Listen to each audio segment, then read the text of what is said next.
بسم الله الرحمن الرحيم.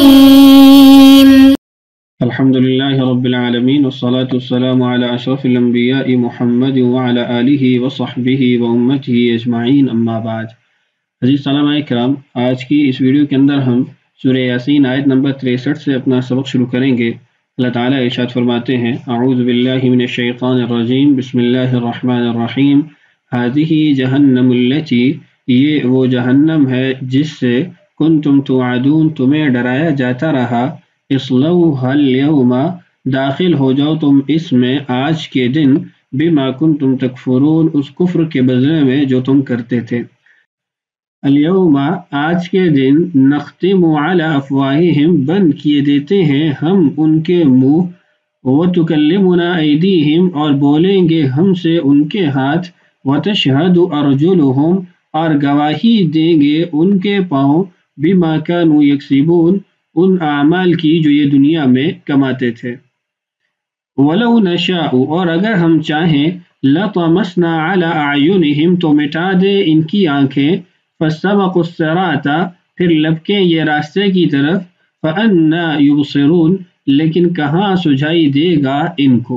وَلَوْ نَشَاءُ، اور اگر ہم چاہیں، لَمَسَخْنَاهُمْ، ہم ان کو مسخ کر کے رکھ دیں، عَلَىٰ مَكَانَتِهِمْ، ان کی جگہ پر ہی، فَمَا اسْتَطَاعُوا مُضِيًّا، پھر نہ یہ آگے چل سکیں، وَلَا يَرْجِعُونَ، اور نہ پیچھے پلٹ سکیں۔ وَمَن نُعَمِّرْهُ، اور جس شخص کو ہم لمبی عمر دیتے ہیں، نُنَكِّسْهُ فِي الْخَلْقِ، ہم الٹ دیتے ہیں اس کی ساخت کو، أَفَلَا يَعْقِلُونَ، کیا انہیں عقل نہیں آتی۔ وَمَا عَلَّمْنَاهُ الشِّعْرَ، اور ہم نے نہیں سکھائی نبی پاک صلی اللہ علیہ وسلم کو شاعری، وَمَا يَنبَغِي لَهُ، اور نہ وہ ان کے شایان شان چیز ہے، ان ہوا، نہیں ہے وہ، الا مگر ذکر، نصیحت، وقرآن مبین، اور صاف پڑھی جانے والی کتاب، لِيُنذِرَ، تاکہ وہ خبردار کریں، من کان حیا، ہر اس شخص کو جو زندہ ہے، وَيَحِقَّ الْقَوْلُ، اور حجت قائم ہو جائے، عَلَى الْكَافِرِينَ، انکار کرنے والوں پر۔ ان آیات کی بابت جو جلالین کی عبارت ہے آج کی اس ویڈیو کے اندر، اس کو پڑھیں گے۔ دیکھیے،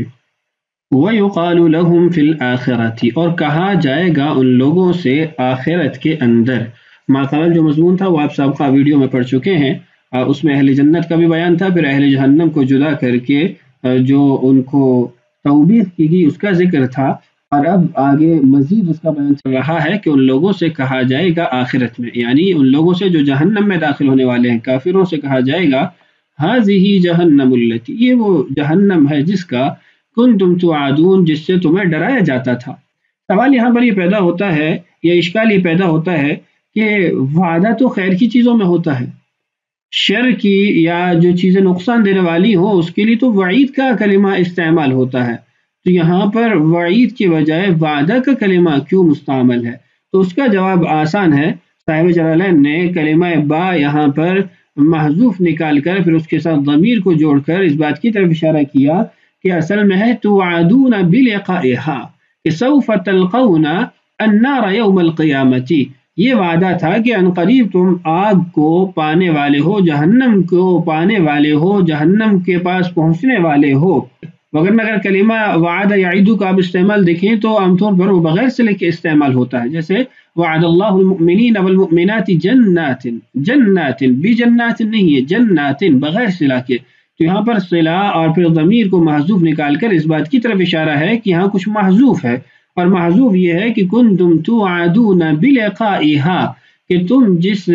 آگ کی ملاقات کا تم سے جو وعدہ کیا جاتا تھا وہ یہ پہنچ آئی ہے۔ اور یہ آخرت میں ان سے کہا جائے گا، اس کی ایک وضاحت یا ایک دلیل وہ کلمہ حاضی بھی ہے کہ اس میں اشارہ للقریب ہے، اور قیامت کے دن جہنم کو 70,000 فرشتے اس کی 70,000 لگاموں سے کھینچ کر لا رہے ہوں گے، تو وہ قریب جب پہنچ آئے گی تو پھر ان لوگوں سے کہا جائے گا کہ یہ ہے وہ جہنم۔ اصلوہا، تم داخل ہو جاؤ سارے اس میں، الیوم، آج کے دن، بما کنتم تکفرون، اس کفر کے سبب جو تم کرتے تھے، با سببیہ ہے اور ما مصدریہ ہے، کہ جو تم کفر کرتے تھے اس کفر کے بدلے آج تم جہنم میں داخل ہو جاؤ۔ الیوم آج کے دن، نختم ہم بند کر دیں گے،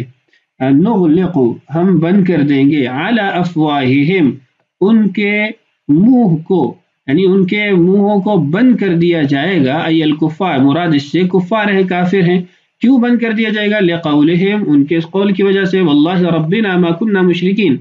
اللہ کی قسم ہے ہمارے رب ہم تو شرک کرنے والے نہیں تھے۔ یہ قیامت کے دن جب دیکھیں گے کہ ایمان والے وہ جنت میں جا رہے ہیں اور اللہ تعالیٰ نے ان کو نجات دے دی ہے، عذاب میں وہ مبتلا نہیں ہیں، تو اس وقت وہ جھوٹ بولیں گے اور کہیں گے کہ اللہ کی قسم ہم تو شرک کرنے والے نہیں تھے۔ تو ان کے اس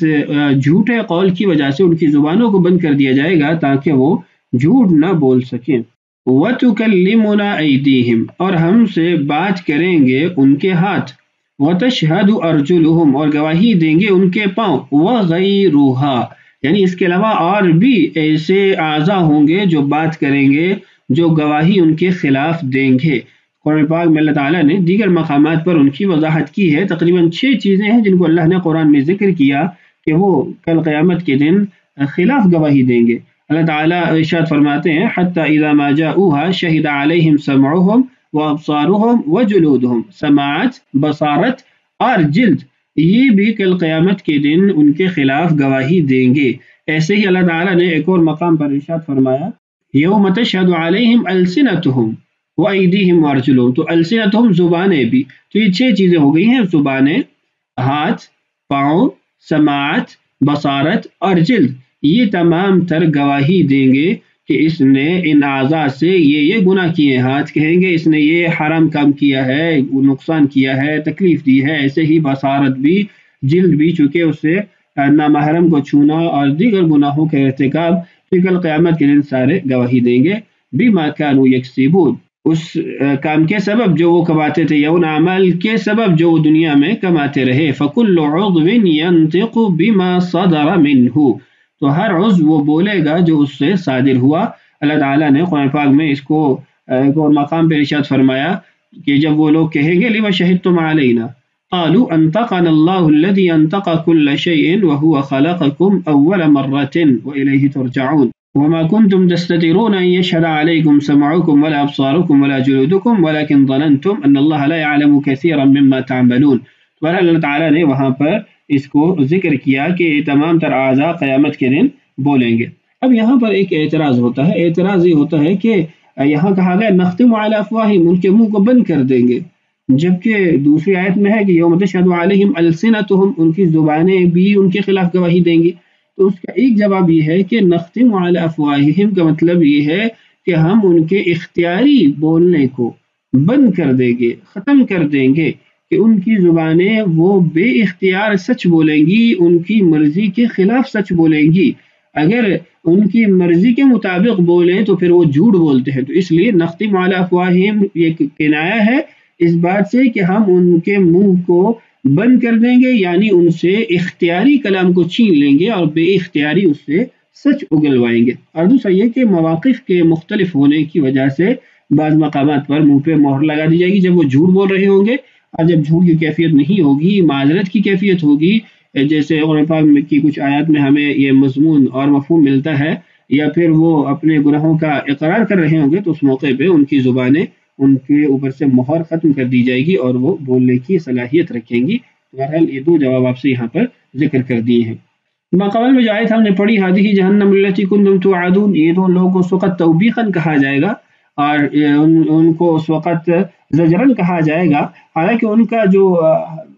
رویہ ہوتا تھا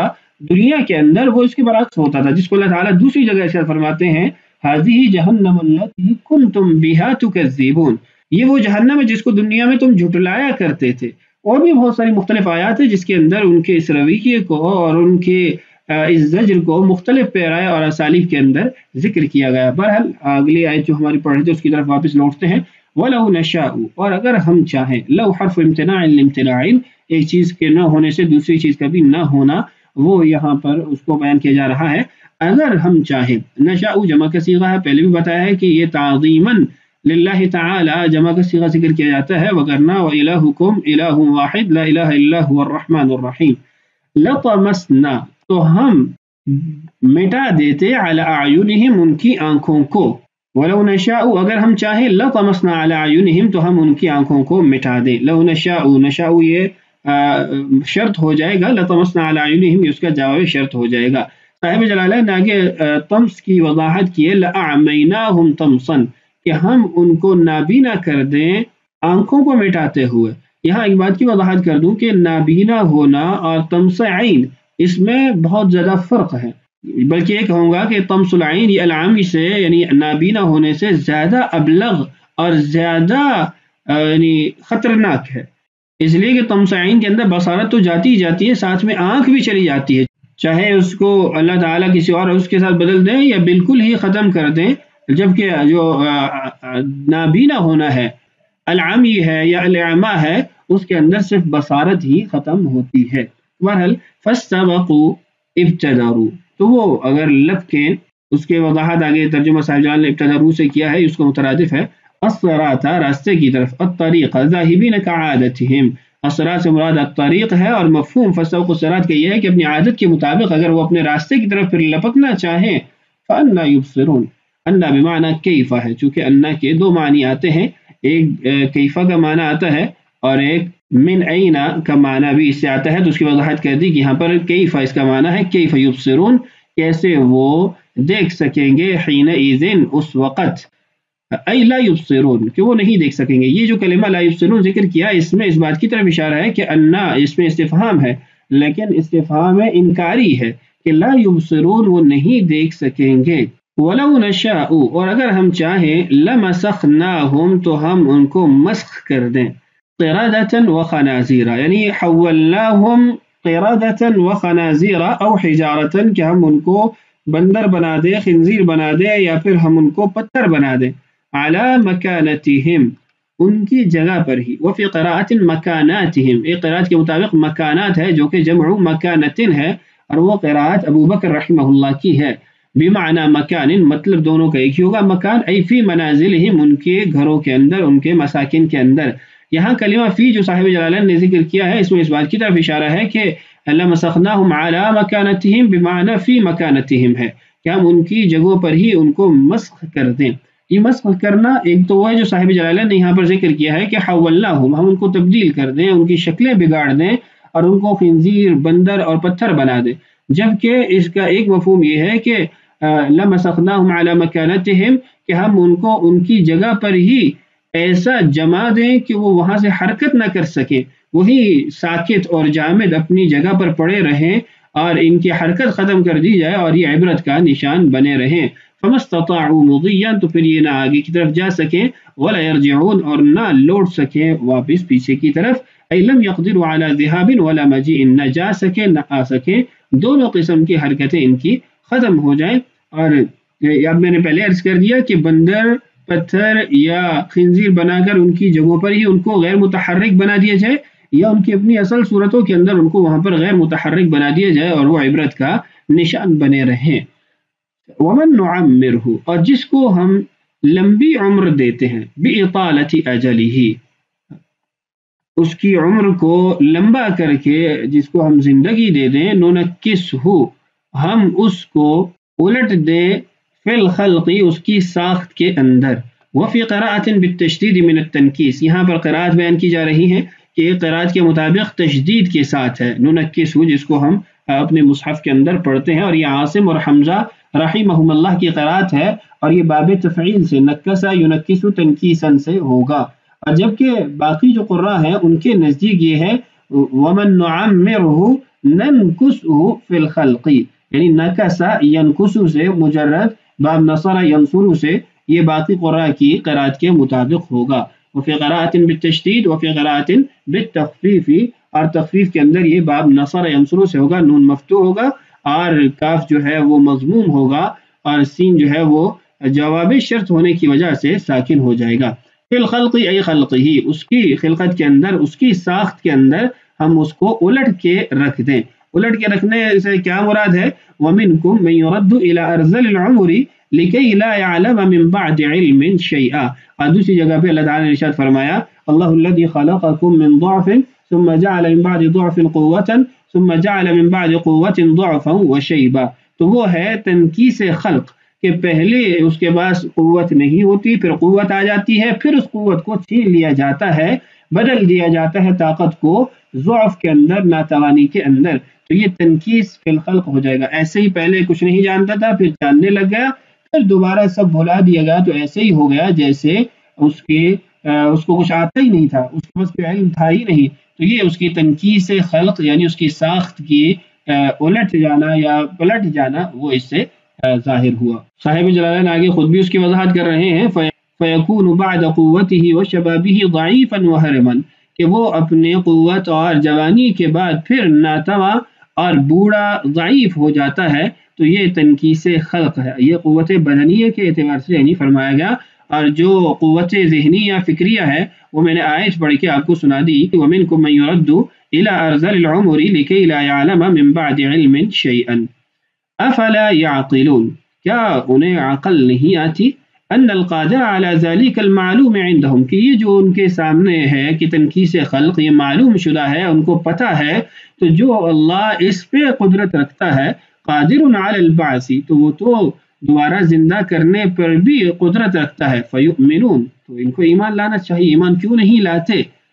وفی قراءۃ بالتاء، اور ایک قرات کے مطابق تا کے ساتھ کلمہ پڑھا جائے گا، یعنی افلا تعقلون. تا کے ساتھ جو قرات ہے یہ نافع، ابو جعفر، یعقوب اور ابن ذکوان رحمہم اللہ کی قرات ہے، جبکہ باقی قراء کے نزدیک یہ یا کے ساتھ پڑھی جائے گی، افلا یعقلون. اس آیت کا ما قبل کے ساتھ ربط وہ صاحب جلالین نے بھی واضح کر دیا ہے کہ قادر علی البعث فیؤمنون، کہ انسانوں کو اللہ تعالیٰ کی قدرت اور طاقت کا مشاہدہ کروایا گیا جس کا وہ انکار نہیں کر سکتے، ان کی اپنی ذات کے اندر موجود ہے. تو ان کو بتایا گیا جیسے تمہاری ایک حالت کے بعد دوسری حالت کو اللہ پیدا کر سکتا ہے اور پہلی حالت کو ختم کر دیتا ہے، مار دیتا ہے،